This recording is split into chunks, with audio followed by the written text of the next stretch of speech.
Le code noir abrogé, mais des inégalités toujours présentes dans le quotidien caribéen. Officiellement, le code noir a été abrogé sur le papier, il n'existe plus, il appartient à l'histoire. Mais alors pourquoi, dans le quotidien caribéen, certaines inégalités ressemblent encore à des règles non écrites? Pourquoi certains accès restent plus difficiles? Pourquoi certaines positions semblent réservées? Pourquoi la cherté de la vie, la dépendance économique et les plafonds invisibles touchent toujours les mêmes? Reste bien jusqu'à la fin de cette vidéo parce que je vais t'expliquer ce qui a réellement disparu et ce qui est resté. D'ailleurs, tu verras comment des logiques anciennes ont simplement changé de forme. Et surtout, comment on peut sortir concrètement de ces inégalités aujourd'hui. Moi, je m'appelle William Sidesius, j'ai grandi en Guadeloupe, je n'ai pas appris ces réalités dans des archives, je les ai vécues dans le quotidien, dans l'accès au logement, dans le travail, dans l'économie, dans les opportunités. Et un jour, une question m'a frappé. Si la loi a changé, pourquoi les rapports de force, eux, semblent si familiers? Parce que la vérité, c'est que le système ne disparaît pas. Et pas toujours avec les textes. Ils se transforment, ils se déplacent, ils deviennent plus discrets. Dans cette vidéo, je vais te montrer ce que le code noir a réellement instauré dans les mentalités. Pourquoi son abrogation n'a pas suffi à effacer ses effets. Comment certaines inégalités se reproduisent aujourd'hui sans être nommées. Et surtout, comment reprendre le contrôle de sa trajectoire malgré ce contexte. Parce que non, comprendre l'histoire ne sert à rien si ça ne mène pas à l'action. Et rester coincé dans le constat ne change rien au quotidien. Alors, reste avec moi parce que ce que tu vas comprendre juste après va t'aider à distinguer ce qui relève du passé et ce qui agit encore aujourd'hui dans ta vie. Et surtout, ça va t'éviter de te battre contre des fantômes au lieu de t'attaquer aux vrais mécanismes. Partie 1. Ce que le code noir a vraiment laissé derrière lui. Quand on parle du code noir, beaucoup pensent à un texte ancien, brutal, mais terminé. Abrogé, classé,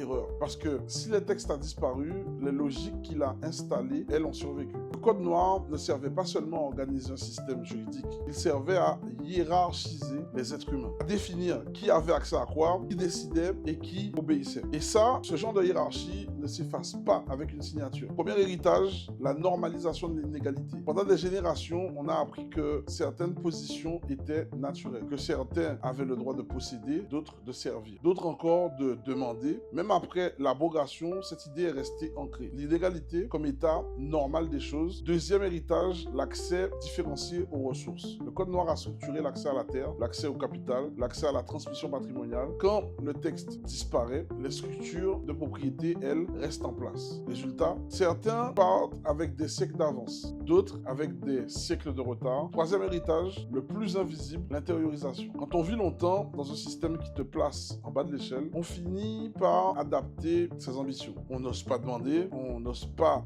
viser trop haut, on accepte plus facilement certaines limites. Pas par manque de capacité, mais par conditionnement. Moi, en grandissant en Guadeloupe, j'ai vu ces mécanismes dans le quotidien, dans l'accès au logement, dans le monde du travail, dans l'entrepreneuriat. C'était pas écrit, mais ressenti. Alors, dis-moi en commentaire si tu as déjà eu l'impression que certaines portes étaient plus difficiles à ouvrir sans raison claire. Écris, je le ressens, si ça te parle. Parce que dans la suite, on va voir comment ces héritages se traduisent aujourd'hui dans des inégalités très concrètes. Comment elles touchent l'économie, le coût de la vie, les opportunités. Et surtout, tu vas comprendre une chose essentielle. Ce qui n'est pas nommé continue d'agir. Donc, partie 2, on va voir comment ces inégalités se manifestent aujourd'hui sans jamais être nommées. À ce stade, une chose doit être dite clairement. Les inégalités héritées du code noir ne sont plus écrites, mais elles sont vécues. Elles se voient au quotidien, elles se ressentent dans les parcours, elles se confirment dans les chiffres. Premier terrain où elles apparaissent, l'économie du quotidien.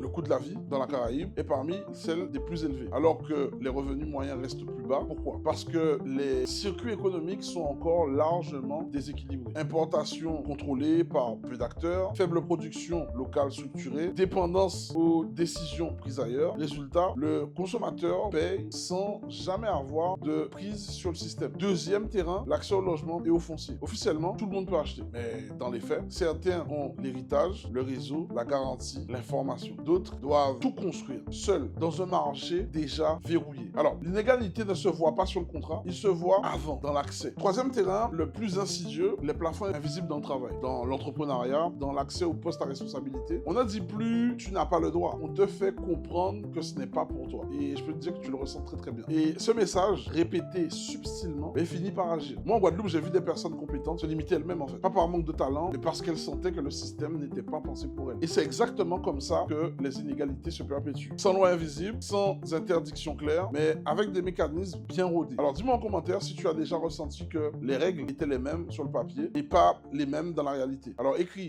pas égal si ça te parle, parce que dans la prochaine partie, on va répondre à la vraie question. Comment sortir de ces inégalités sans rester emprisonné du passé, sans colère inutile et sans attendre que le système change tout seul. Partie 3, le code noir n'existe plus, mais la sortie existe aussi. À ce stade, une chose doit être dite sans détour. Le problème n'est pas que le code noir ait existé. Le vrai problème, c'est qu'on a cru que son abrogation suffisait à tout effacer. Or, un système ne disparaît pas quand on supprime un texte. Il disparaît quand on supprime les rapports de dépendance qu'il a créés. Et c'est là que beaucoup restent bloqués. Ils comprennent l'histoire, ils voient les inégalités, mais ils ne savent pas quoi faire après. Donc moi aussi, à un moment, j'ai eu ce déclic. J'ai compris que rester dans le constat, même juste, ne change rien au quotidien. La lucidité sans stratégie devient une impasse. La vraie sortie commence quand on cesse d'attendre une réparation d'extérieur et qu'on commence à reprendre le contrôle de sa trajectoire économique. Première leçon, les inégalités modernes se combattent par la construction, pas par la confrontation. Se battre contre le passé, ça ne crée rien. Bâtir dans le présent, oui. Deuxième leçon, l'indépendance économique, c'est la clé.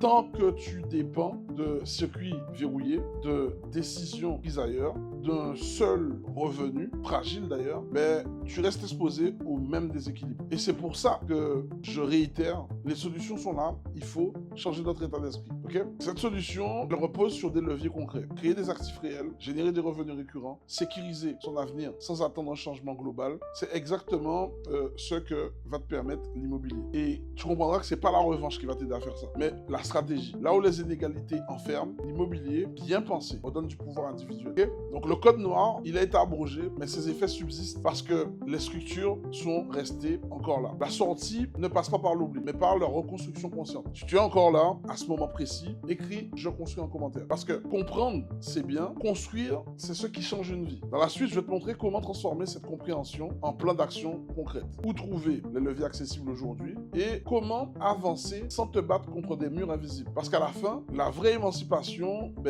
elle ne vient pas de la disparition d'un texte, mais elle vient de la création de ta propre structure. Donc ce qui change quand on cesse d'attendre que l'histoire se corrige seule, c'est ce qui change quand on cesse d'attendre que l'histoire se corrige seule. Le code noir a disparu des livres, mais ses effets, eux, n'ont pas disparu des vies. On l'a vu, les inégalités d'aujourd'hui ne portent plus un nom officiel, elles se cachent dans des accès, les circuits, les plafonds invisibles, et tant qu'on croit que le problème est uniquement historique, on reste bloqué en fait dans des analyses, okay? Pas dans la transformation. La bascule se fait ici, maintenant, parce que comprendre l'origine, c'est nécessaire. Mais construire une sortie, c'est vital. Je le répète encore une fois, j'ai grandi en Guadeloupe, je connais la réalité du quotidien, je sais ce que ça fait de sentir que les règles sont les mêmes sur le papier, mais pas dans la vraie vie. Et c'est pour ça, changer, switcher nos mentalités. Switcher nos mentalités pour rentrer dans une façon de faire où on va réduire notre dépendance au circuit verrouillé et on va créer nos propres leviers. On va sécuriser nos avenirs sans attendre une égalité parfaite qui ne viendra pas toute seule. Et